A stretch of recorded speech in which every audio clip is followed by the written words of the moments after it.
I'm generally not a huge fan of headers on street-driven Corvettes, but here we are. The reason for my tempered enthusiasm is because headers generate a lot of heat, especially in the confined, sealed, and relatively small C5 and C6 engine bays due to all the surface area of these tubes, and there really aren't any heat shields.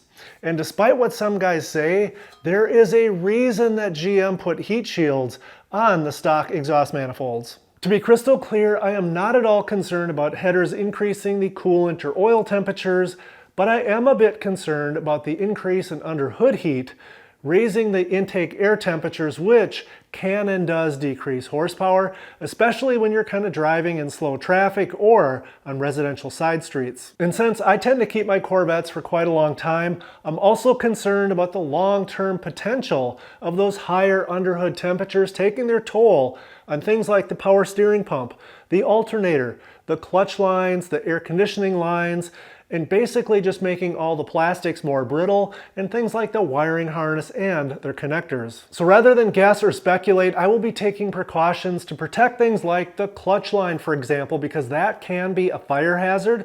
And I'll also be monitoring those underhood temperatures very closely to keep tabs on exactly how hot things are getting. And if necessary, I will take extra measures to lower the underhood temps. So before I proceed with the header installation, I want to get a baseline with the stock exhaust in place. And so on this 48-degree day, after just backing out of the garage and into the driveway, here are the temperatures at various locations underneath the engine bay.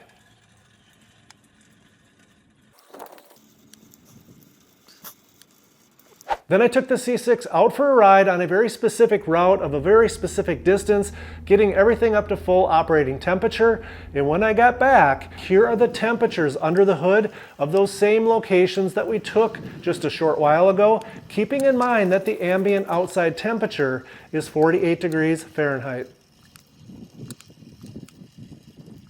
I should be able to go on that same drive with the same ambient temperature, the same distance, and the same route in just a couple days with the long tubes in place, and then I'll come back and take the temperatures once again to see how much hotter the engine bay is really going to run with these raw, uncoated stainless steel headers, and that should be extremely interesting.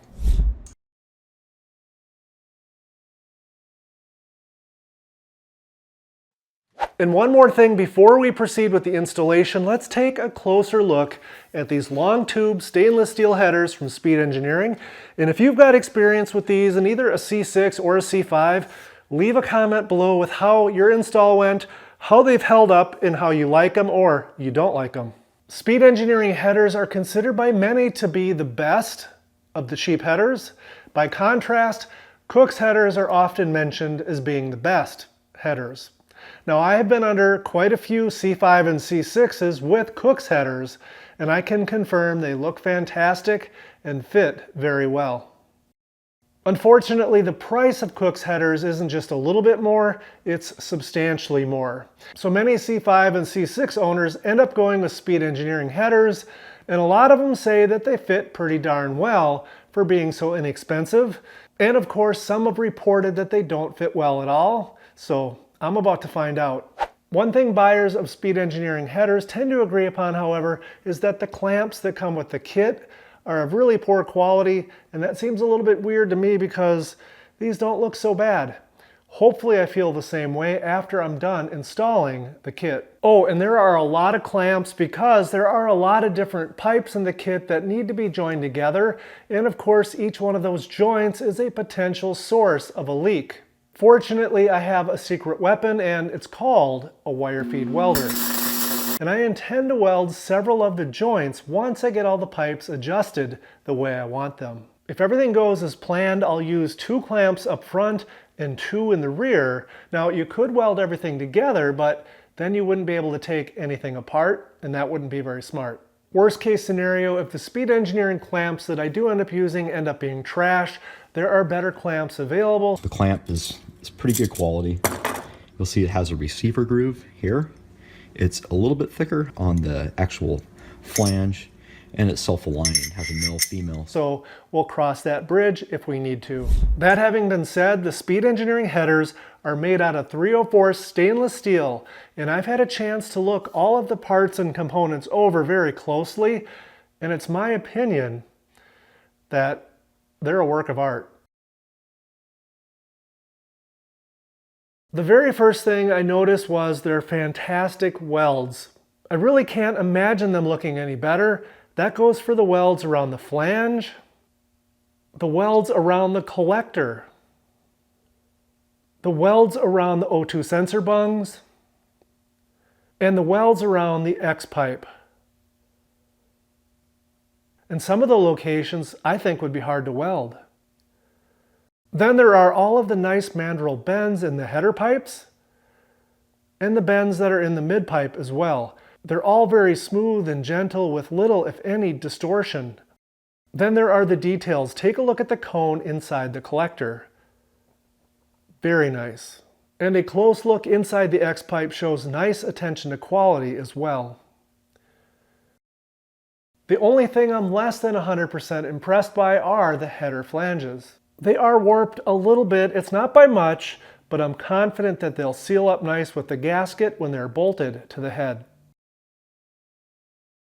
Enough talking, let's get started, and I'm not gonna lie, a lift does make this job quite a bit easier. The first thing I did was to lube all of the nuts that need to come off. There are 2 nuts on each catalytic converter where they bolt to the exhaust manifolds. And there are 4 nuts where the mid-pipe bolts to the catalytic converters. And 2 more where the mid-pipe attaches to the hanger springs. And finally, there's 2 more where the mid-pipe clamps to the mufflers. I don't think the penetrating fluid does much to help break the nuts loose, but it absolutely does help to lubricate the threads that usually have a little corrosion on them once the nut starts to turn. I typically try to break all of the nuts loose by hand first. This way I can usually tell if they're going to be really stubborn and need a little heat first to coax them off, rather than just torquing away and breaking the studs. And your used parts are worth more if you choose to sell them if they're in excellent condition. And if you ever put the stock parts back on, you don't have to deal with broken studs. Now I get something in place to support the front of the mid-pipe, and then the sliding flanges on the mid-pipe need a little nudge to get them to move off of the studs. Then the front of the mid-pipe can drop down. A little lube on the joints between the mid-pipe and the mufflers works wonders, and provided someone hasn't been a gorilla and over-torqued these nuts in the past, the pipes can usually slide out with just a moderate amount of twisting. Now here's a look at the vacancy left with the mid-pipe being gone, and here's the mid-pipe on the ground. Now it's time to remove the driver's side catalytic converter. I broke the nuts loose by hand first, and now I use the magic wrench to get them off the rest of the way. And yes, that is condensation that just drained out of the pipe, as the last 2 times I started the car, I just moved it. Now I have much more room to reach up and disconnect the O2 sensor from the harness, and here's what that connector looks like up close. Up top, I disconnect the primary oxygen sensor from the harness and remove the spark plug wires, followed by all of the spark plugs. Then I go ahead and say a prayer that none of them break, and I proceed to remove the bolts holding the exhaust manifold to the cylinder head. If that goes off without a hitch, then go ahead and lower the exhaust manifold out from underneath the C6. Comparing the stock exhaust to the header, the fact that the C6 Corvettes have the catalytic converter really close to the exhaust manifold does bring a lot of heat up into the engine bay, versus the C5 where the catalytic converters were further underneath the car, which I think allows the heat an easier path to exit. For this reason, maybe the C6 headers won't generate as much heat as I feared, but as I mentioned earlier, I'll be doing some objective testing to find out.